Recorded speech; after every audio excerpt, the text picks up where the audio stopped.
Welcome back. امریکہ اور ایران کے درمیان معاہدے کی کوشش بھی جاری ہے، امید بھی ہے اور ساتھ میں اس کے حوالے سے بازگشت بھی ہے۔ اس پر بات کرتے ہیں کیونکہ آج سی ڈی ایف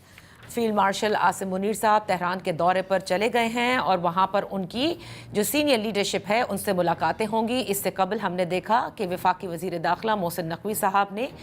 تہران کا پہلے بھی انہوں نے دورہ کیا تھا اور اب وہ دوسرے دورے کے اوپر گئے جہاں پر ان کی بھی ملاقاتیں ہوئی ہیں۔ اس حوالے سے انٹرنیشنل میڈیا کی بھی کئی رپورٹ سامنے آئیں۔ کیا ایران اور امریکہ اب معاہدے کے بے حد قریب ہے؟ اس پر بات کرنے کے لیے ہمارے ساتھ ان فوکس ہیں جوہر سلیم صاحب، فارمر امبیسڈر، بے حد شکریہ فار جوائننگ اس۔ جوہر سلیم صاحب، کیونکہ انٹرنیشنل میڈیا کی جانب سے پہلے بھی یہ کہا جا رہا تھا کہ محسن نقوی صاحب جب وہاں موجود ہیں تو یقیناً بہت سارے ایسے وہ ثالثی کا کردار ادا جیسے پاکستان کر رہا ہے، جو ہی اس میں کوئی پیش رفت ہوگی تو یہ کہا جا رہا تھا کہ فیلڈ مارشل عاصم منیر صاحب پھر وہاں پر ہوں گے۔ اب آیا یہ درست ہے کہ اگریمنٹ کے قریب ہیں یا آپ سمجھتے ہیں کہ ابھی بھی بہت سارے گیپس ہیں جس کو پر کرنے کے لیے فیلڈ مارشل وہاں گئے ہیں؟ جی، بہت ہی انٹینس ڈپلومیسی اس وقت ظاہر ان پلیس ہے اور اس میں پاکستان تو پیوٹل رول ادا کر رہا ہے، بالکل جس پہ ساری دنیا کی نظریں مرتکز ہیں۔ اور آپ نے صحیح کہا، وزیر داخلہ تو ایک ہفتے سے بھی زیادہ جو ہے پہلے بھی گئے، پھر اس کے بعد ایک دن کے وقفے سے دوبارہ ادھر گئے، تو وہاں پہ مذاکرات اور جو ہوئے ہیں اس میں سارے ان کے صدر پزشکیان سے بھی، فارن منسٹر سے بھی، لیکن ساتھ ساتھ جو اہم تھا وہ آئی آر جی سی کے جو کمانڈر ان چیف ہیں احمد واحدی، ان سے بھی ان کے مذاکرات جو ہے نا یہ بات چیت ان کی ہوئی۔ اور یہ دیکھیں، ایران میں اس سے پہلے بھی اپنے کامنٹس میں کہتا رہا ہوں کہ وہاں پہ ایک نقطہ نظر کا کچھ فرق جو ہے محسوس ہو رہا تھا، جو ہارڈ لائنرز کے بیچ میں اور پریگمیٹسٹ کے بیچ میں، اور خصوصاً جو آئی آر جی سی اور باقی جو ہے جو کچھ وہاں پہ لیڈرشپ ہے، تو ان اور مختلف نقطہ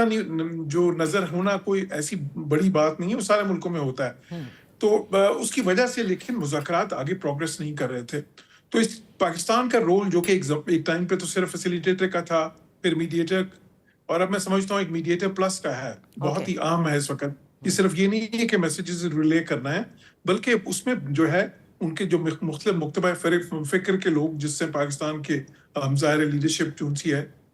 وہ ڈفرینٹ لیولز پہ جو مل رہی ہے، تو اس میں ان کو بہت سی چیزیں ایسی ہیں جس سے دیکھیں ان کے آپ ان کے سیاق و سباق سے بھی آگاہ کرتے ہیں ان کو، اور ان کو بتاتے ہیں کہ اس وقت دنیا کیا دیکھ رہی ہے اور کیا سوچ رہی ہے، اور بکر اس کی بہت ضرورت ہوتی ہے اس وقت میں۔ اچھا، دوسرا جو آپ نے پہلو جو کہا کہ کیا اب فیلڈ مارشل نے جو وہاں پہ وہ بھی جو اس وقت موجود ہیں اور ان کا جانا کیا انڈیکیٹ کرتا ہے، تو دیکھیں میں سمجھتا ہوں کہ مذاکرات ابھی مکمل تو نہیں ہوئے، وہ ابھی دونوں سائڈ جو ہیں، دونوں فریق، وہ ان کے درمیان اس قسم کی ابھی ہم آہنگی نہیں ہے کہ جس سے جو ایک فریم ورک، بے شک ایک فریم ورک انڈرسٹینڈنگ کی ہو، لیکن اس کی طرف بھی فوری طور پہ جا سکے، لیکن اس کے قریب ہیں، اس کے قریب، اور یہ اچھی انڈیکیشنز ہیں اور بہت ہی اہم بھی ہے۔ کچھ ایسے امور ہیں اور اس میں کون سے سر فہرست ہیں، میں سمجھتا ہوں اس وقت دو امور خصوصاً جو ہیں، ایک یہ ہے کہ دیکھیں نیوکلیر کے اندر کئی معاملات تھے، صحیح، سسپینشن کا معاملہ بہت اہم تھا کہ جی وہ 20 سال کی سسپینشن، یعنی کہ 0% انریچمنٹ جو ہے وہ چاہتے ہیں کہ 20 سال تک اب نہ کریں، بالکل۔ ایران 3 سے 5 سال کے لیے شروع میں تیار تھا، بعد میں بات شاید میں سمجھتا ہوں کوئی 10 یا 12 سال پہ بن سکتی ہے، لیکن جو دوسری چیز تھی وہ جو 60% افزودہ یورینیم ہے جو ناتانز اور فردو اور اصفہان کی سائٹس میں دبی ہوئی ہے، وہ بہت اہم تھا، جس طرح میں کہتا بھی رہا ہوں اپنے کامنٹس میں، اور میں سمجھتا ہوں کہ ابھی تک اس پہ معاملات تھوڑے سے ابھی بھی چل رہے ہیں۔ اور ساتھ ہی ساتھ ابنا ہرمز جو ہے کہ ابنا ہرمز جو ہے اس کی کیا پوزیشن ہوگی، ٹھیک ہے ایران کہتا ہے کہ ہم ان بلاک کر دیں گے، لیکن وہ ان بلاک کس طرح کریں گے؟ کیا واپس اسی سچویشن پہ جائیں گے جو ایک جو اسٹیٹس اینٹی تھا جو جنگ سے پہلے کا تھا، یا پھر اس طرف کہ جہاں پہ وہ بتائیں گے کہ جی جہازوں نے کہاں سے گزرنا ہے اور ان کو وہ ان کی تھوڑی سی اس میں کچھ تھوڑی سی ریگولیشن شامل ہو، جو کہ اب بالکل نہیں، امریکہ بھی نہیں چاہتا، میں سمجھتا ہوں کہ دنیا بھی نہیں چاہتی اس طرح سے، اور وہ شاید ماننا جو ہے تسلیم کرنا بہت مشکل ہوگا۔ لیکن یہ امور جو ہے، ساتھ ہی ساتھ تیسری چیز جو سی ہے وہ یہ کہ جو سیکوینسنگ ہے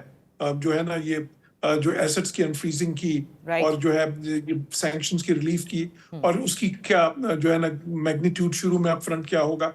کیونکہ دیکھیں اس وقت ٹھیک ہے کہ ایک فریم شروع میں ایک فریم ورک انڈرسٹینڈنگ کی ہوگی، بے شک وہ لیٹر آف انٹینٹ کی صورت میں ہو اور یا بے شک ایم او یو کی صورت میں ہو اور باقی مذاکرات اس کے بعد ہوں، لیکن دیکھیں اس میں کچھ رہنما اصول جو متعین کرنے پڑیں گے پہلے سے، اور اگر وہ نہیں ہوں گے پھر تو ظاہر ہے کہ آپ ایسے مذاکرات تو نہیں کر سکتے صحیح. بالکل ہی اوپن اینڈ. تو امبیسڈر صاحب یہ تو مجھے بتائیے گا نا کہ آپ نے بھی سنا ہوگا کہ یو اے کی جو صدر ہیں ان کے ترجمان کی جانب سے یہ کہا گیا ہے کہ ایران کے پاس یہ آخری موقع ہے یا اچھا موقع ہے اینڈ دے شوڈ ناٹ، یعنی اس کو گنوائیں نہیں وہ. سو آپ سمجھتے ہیں کہ اگر اب یہ بات نہ بنی تو ایسکلیشن لیڈر پہ دوبارہ ہم دیکھیں گے کہ امریکہ جا سکتا ہے؟ جی میں بالکل یہ سمجھتا ہوں کہ ایسے ہی ہے،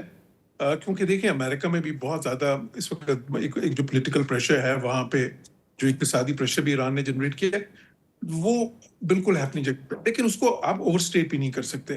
اس سے زیادہ پریشر جو ہے وہ ایران پہ ہے اقتصادی طور پہ،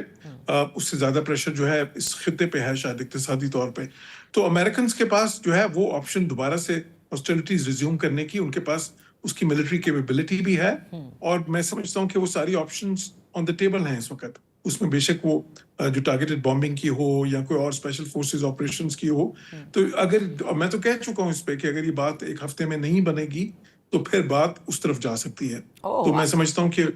اس میں کوئی شک نہیں ہونا چاہیے کہ وہ جو ہے وہ ایک آپشن امریکہ کے پاس جو موجود ہے، اور وہ ایسی آپشن ہے کہ جو. Welcome back. ان فوکس ہیں جوہر سلیم، فارمر ایمبیسڈر. اب تک جتنا ہم نے دیکھا ہے، ایک تو جس طرح سے ایران نے اپنا جواب دیا یا ریاکٹ کیا جب اس کے اوپر اگریشن ہوا اسرائیل اور امریکہ کا، اور اس کے بعد مذاکرات کے حوالے سے بھی کہ they take a long time and that's traditionally a long time. J C P O بھی اسی طرح سے 18 مہینے مذاکرات جاری رہے تھے. تو آپ سمجھتے ہیں کہ اب ایران جو ہے وہ کسی پریشر میں آ سکتا ہے کہ جلدی کرو ورنہ حملہ ہو جائے گا؟ بیکاز اب تک یہ ٹیکٹکس تو امریکہ کی جانب سے کئی بار کہے گئے ہیں. Your point is valid, I think. دیکھیں بالکل صرف یہ نہیں ہے، بلکہ یہ ہے کہ یہ اپروچ کا فرق ہے دونوں میں. ان کی جو اپروچ تھی نیگوسیشنز کی ایران کی، وہ یہی تھی کہ اس کو تھوڑا سا ڈریگ کریں،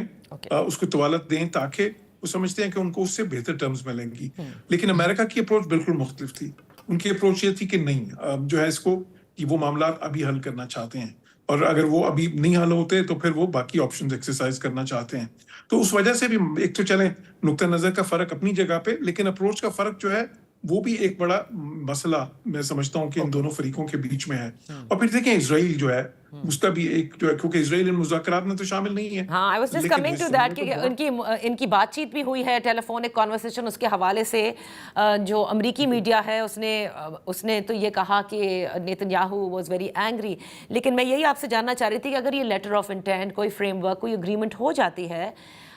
تو کیا صدر ٹرمپ اسرائیل کو اس میں رین ان کر پائیں گے؟ جی یہ بہت اہم سوال ہے. دیکھیں دو چیزیں ہیں اس میں. ایک تو اگر یہ لیٹر آف انٹینٹ جو بھی M O U framework اس وقت ان کا آپس میں اس پہ اتفاق ہو جاتا ہے، تو اس کے بعد باقی جو مذاکرات ہے وہ پھر 30 دن یا 60 دن جو بھی وہ وقت متعین کرتے ہیں اس دوران میں چلنے ہیں. اور اس میں امریکہ اسرائیل سے ظاہر ان کی بہت ہی میں سمجھتا ہوں اس میں کنسلٹیشنز جو فریکوینٹ ہوں گی، بلکہ کنٹینیوس ہوں گی پرہیپس. تو ایک تو وہ ہے. دوسری چیز یہ ٹھیک ہے امریکہ اور اسرائیل کے نقطہ نظر میں بھی فرق ہے. جس طرح میں نے بات کی ہارڈ لائنرز کی اور پریگمیٹسٹ کی ایران کے اندر، اسی طرح ان دو حلیف جو ہیں اس وقت، جو کہ فریق بھی ہیں ساتھ ہی حلیف بھی ہیں آپس میں، ان کے نقطہ نظر میں بھی فرق ہے. اور وہ کیا ہے؟ امریکہ کو سوٹ کرتا ہے کہ وہ آف ریمپ جائیں، یہ جنگ ختم ہو. یہ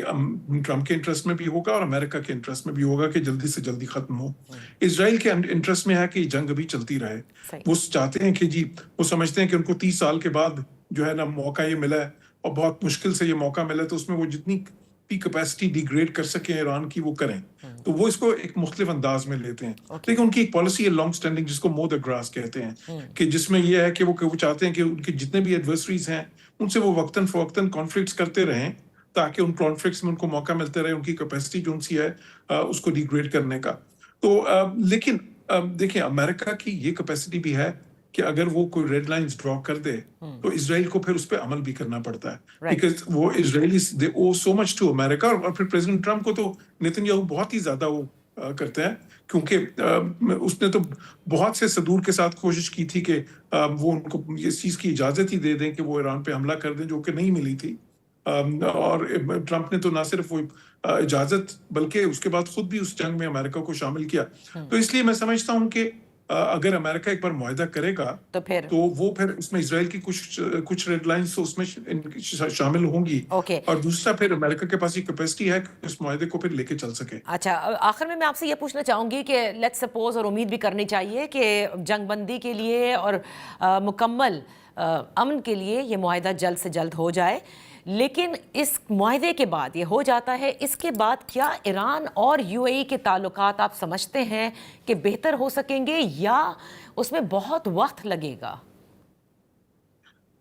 دیکھیے, ابھی تو خیر سب سے پہلے تو ایک فریم ورک انڈرسٹینڈنگ اگر ہوتی ہے انشاءاللہ جو ہے, اس کے بعد پھر وہ ڈیٹیل نیگوسیشنز, پھر اس میں جو بھی چیزیں طے ہوتی ہیں, میں سمجھتا ہوں کہ اس پہ بھی تھوڑا سا ڈیپینڈ کرے گا کہ وہ اس کی فائنل شیپ کیا ہے. اگر جب یہ نیگوسیشنز پوری ہو جاتی ہیں اور اس میں سے جو ہے پھر ایران کے لیے اس میں سے کیا نکلتا ہے. ایک تو یہ, دوسری چیز یہ دیکھیں, اس طرح کی جو آپس میں اب مسٹرسٹ, پہلے بھی بڑی ڈیپ مسٹرسٹ تھی ایران کے اور خلیجی ممالک کے بیچ میں. چین نے اس کو جو ہے نا کم از کم سعودی عرب اور ایران کے بیچ میں تو ایک ریپوشمان انہوں نے کروائی, لیکن اب اس جنگ کے بعد ظاہر ہے کہ وہ مسٹرسٹ اور بھی ڈیپن ہو جائے گی. اس میں تو کوئی شک نہیں ہونا چاہیے, بہت وقت لگے گا اس کو ہیل ہونے میں, لیکن ساتھ ہی ساتھ یہ بھی ہے کہ دونوں کو اس چیز کا احساس بھی ہو جائے گا کہ انہوں نے کو ایگزسٹ بھی کرنا ہے اور پیسفلی کو ایگزسٹ کرنا ہے. تو اگر پیسفلی کو ایگزسٹ کرنا ہے تو ان کو اس کا بھی کوئی فریم ورک بنانا پڑے گا. تو میں سمجھتا ہوں کہ وہ مسٹرس بالکل رہے گا اپنی جگہ پہ. یہ جو ظاہر ہے اس جنگ کے دوران جس کو آپ زخم بھی کہہ سکتے ہیں, ان کو منتقل ہونے میں بہت وقت لگے گا, لیکن پھر کیونکہ ان کو کو ایگزسٹ بھی کرنا ہے تو ان کو پیسفلی کو ایگزسٹ کرنے کے لیے کوئی فریم ورک بھی بنانا پڑے گا. اور یہ بھی بڑا آپ نے درست کہا کہ اس فریم ورک یا اگریمنٹ میں طے کیا پاتا ہے, اسپیشلی آبنائے ہرمز کے حوالے سے, بیکاز انہوں نے تو اپنی ایک ری میپنگ کی ہے جو کہ goes right up to Al Quwain in the UAE on one side and Ras Al Khaimah on the other. جی, وہ تو خیر ان کی خواہش ہے ایران کی. میں نہیں سمجھتا کہ انٹرنیشنل لاء میں اس کی کوئی گنجائش موجود ہے, یا انٹرنیشنل جو جیو پالیٹکس ہے اس میں بھی کوئی وہ ڈیوریبل ہو سکتی ہے اس قسم کی خواہش. بہت بہت شکریہ جوہر سلیم صاحب for being with us on the show. یہاں وقت ہوا ہے ایک بریک کا.